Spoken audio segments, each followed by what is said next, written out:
talk about Karl Marx specifically, his critique of capitalism.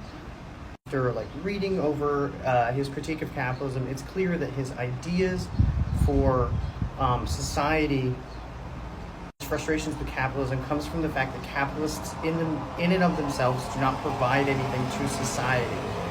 All that they are doing is taking the labor of the laborers and using it and exploiting it. And he actually comes to the idea that there's a rivalry that exists between the capitalist and labor, in that the capitalists will continue to try to exploit as much as they can from the laborers to provide the most profit. And I think that we can easily see that Marx's idea of capitalism is echoed throughout America and generally capitalistic countries as well, and leads me to the idea or central thought of this, in that capitalism will always lead to exploitation and always lead to, in some cases, even slavery, and being that slavery is the largest form of exploitation you can really create.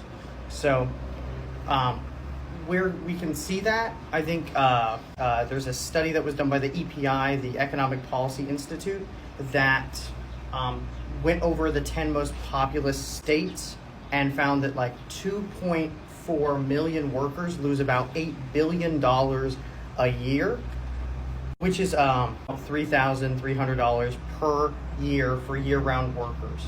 So this is what we consider as wage theft, and largely this is a central fact into how we can look at exploitation and capitalism, is that corporations, while we might want to trust them, they don't have our best interests at heart. What they have is profit at heart, and they are always going to try to undermine every instance of how we can make money, the laborers can make money, to get more money for them.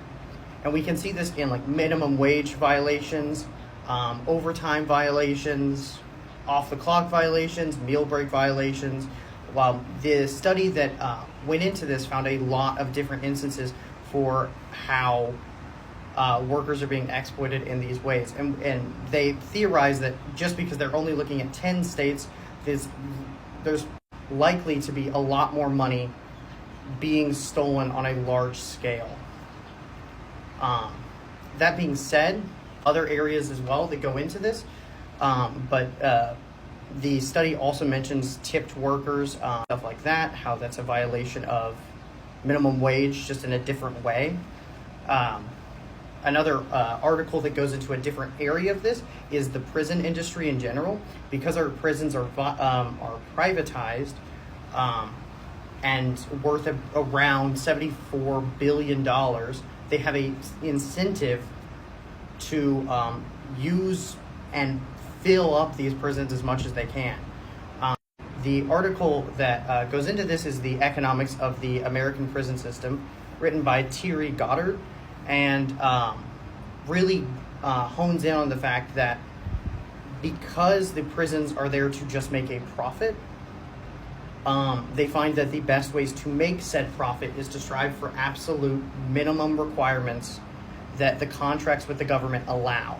So you see the prisons that are privatized tend to have higher incident rates, higher abuse rates in general, and you can see that these are creating environments that are bad for the people who are in them, and incentivize keeping prisoners inside of the prisons as well, given the fact that, again, they're there to make a profit, and that's their entire motivation to how they do this. And moving back to Marx's idea, the entire idea of capitalism in general is to continue, for a capitalist, is to make the most money with the least amount of actual pay to the labor.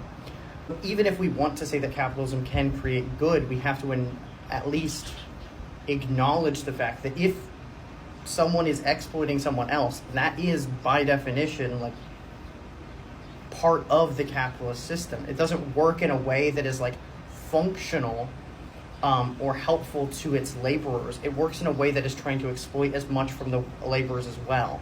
And so Marx obviously thinks that this is a bad idea, and I think we can largely agree with this in that at least the extreme of capitalism is a bad idea. And so my point coming into this is that not only do we have to turn away from capitalism, from what Marx says, we have to at least acknowledge the fact that if we continue with capitalism, capitalists are always going to think of how to exploit the most from their workers. And thus, the laborers, us, are always going to have the short end of the stick. Even if we are in a society that doesn't have slavery, doesn't have wage theft, there will be other instances of people trying to perpetuate those systems because, again, that is the goal of a capitalist, is to take away from the laborer as they can so that they can have the most themselves. And this all leads back to some other policies and issues within America that I want to talk about as well, very briefly. I'll probably follow up in other videos as well, but I want to talk about systemic racism specifically. If we're looking at how Marx is talking about the constant exploitation, we have to at least acknowledge that slavery, at least in the past, or now, if we'll talk about that in a little bit, but slavery in and of itself is the maximum exploitation one might be able to have over another people. So we can acknowledge that Marx is at least right, that this is a capitalistic mindset that's leading us into slavery tendencies.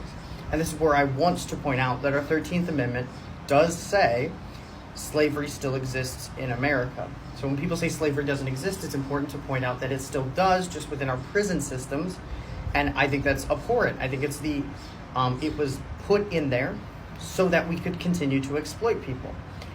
And this is a good point to point out that when talking about systemic racism and systemic issues with our system, that black people are far more likely to be arrested for the same crimes. Like, for instance, for marijuana possession, they are 3.64 times more likely to be arrested for the possession of marijuana than a white person, even though they smoke with marijuana at similar rates. They possess at similar rates. So it's not as if they're black people are like doing more of that.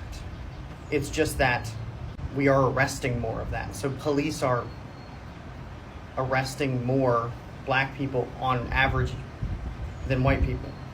And this is we can see this in like other studies too, but there's a study that is highlighted in the Stanford News about the largest ever study done about alleged racial profiling during traffic stops, and has found that black people, when it is dark out instead of light out, are arrested significantly less.